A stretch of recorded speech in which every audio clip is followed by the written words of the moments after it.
Hello అండి, అందరికీ నమస్తే. మంచి టేస్టీగా సింపుల్గా కొన్ని ఐటమ్స్తోని రుచిగా తయారు చేసుకునే తోటకూర అండి.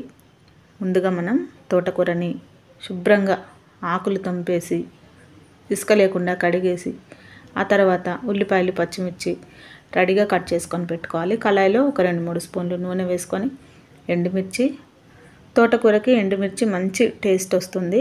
తప్పకుండా ఒక 2-3 అన్న వేసుకోండి. దీంట్లోనే జీలకర్ర కొంచెం, అలాగే ఉల్లిపాయలు పచ్చిమిర్చి. నేను ఓన్లీ పచ్చిమిర్చితోనే చేస్తున్నాను కాబట్టి ఎక్కువ వేసానండి. ఒక 7-8 పచ్చిమిర్చి పడతాయి. ఘాటు ఎక్కువగా ఉంటే చూసి వేసుకోండి, లేదు అంటే మనం ఒక 10 వేసుకోవచ్చు. చాలా టేస్ట్ ఉంటుంది. కారం వేయట్లేదు కాబట్టి ఇందులోనే కొంచెం పసుపు కొద్దిగా వేసుకున్న తర్వాత ఇవి కొంచెం గోల్డెన్ బ్రౌన్ కలర్ వచ్చేంత వరకు వేయించుకోవాలి.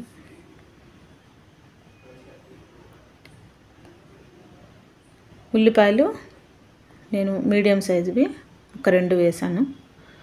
ఇది 5 కట్టల తోటకూరకి. ఇప్పుడు ఇవి కొంచెం వేగాయి చూడండి. మరి మాడకుండా పచ్చిగా లేకుండా వేయించుకోవాలి. ఇవి వేగిన తర్వాత కట్ చేసి పెట్టుకున్న తోటకూర వేసుకోవాలి. తోటకూర ముందుగా కడిగి కట్ చేసుకోండి, లేదంటే దీంట్లో ఉన్న విటమిన్స్ అన్నీ పోతాయి. చూడండి, ఈ విధంగా వేసుకున్న తర్వాత సరిపడంత ఉప్పు వేసి మనం ఉడికించుకోవాలి. చాలామంది ఎక్కువ మరి అల్లం వెల్లుల్లి పేస్టు రెడీగా ఉంటే మనకి మంచి రుచి వస్తుంది అనుకుంటాం, కానీ ఏమి లేకుండా కూడా తోటకూర ఇలా సింపుల్గా ఏమి వేయకపోయినా కానీ తాలింపు గింజలు, జీలకర్ర, ఒక వెల్లుల్లిపాయ ఉంటే చాలండి, చాలా టేస్టీగా వస్తుంది. ఇప్పుడు ఇది దాదాపు మనం ఉప్పు వేసాం కాబట్టి నీరు ఊరుతుంది.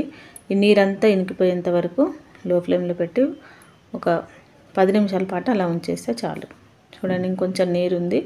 మళ్ళీ మూత పెట్టేసి ఈ నీరు మొత్తం ఇనికిపోయేంత వరకు ఉడికించుకోవాలి. కొంచెం నూనె మనకి పైకి తేలుతుంది ఆ టైంలో. ఇప్పుడు మూత పెట్టేస్తే సరే. ఈ తోటకూర మెయిన్ జొన్న రొట్టెలోకి, ఇంకా చపాతీలోకి, వేడివేడి అన్నంలోకి బాగుంటుంది. పిల్లల లంచ్ బాక్స్లోకి త్వరగా అయిపోతుంది. ఒకవేళ జాబ్ చేసేవాళ్ళు, ఆఫీస్ పని ఉండేవాళ్ళు ఆకుకూర తొంపడం పెద్ద కష్టం అనుకుంటే ముందు రోజే మనం శుభ్రంగా కడిగి కట్ చేసి పెట్టుకొని కవర్లో కట్టేసి కూడా పెట్టేసి మార్నింగ్ వండేసుకుంటే తొందరగా అయిపోతుందండి. ఒకసారి ట్రై చేయండి. ఈ విధంగా 7-8 వెల్లుల్లిపాయలు కచ్చాపచ్చాగా దంచి వేసేసుకోండి. అంతేనండి, చాలా ఈజీగా తయారు చేసుకోవచ్చు. మీకు నచ్చిందండి. నచ్చినట్లయితే ఒక లైక్ చేయండి, షేర్ చేయండి, సబ్స్క్రైబ్ చేయండి. తప్పకుండా మరింత సపోర్ట్ చేసి నా ఛానల్ని ముందుకు తీసుకెళ్ళండి. అందరికీ వెరీ వెరీ థ్యాంక్ యూ అండి. ఈ కర్రీ మనకి లంచ్ బాక్సుల్లో కూడా పిల్లలకు చాలా ఇష్టంగా తింటారు. ఈ విధంగా ట్రై చేసి చూడండి. అందరికీ థ్యాంక్ యూ అండి.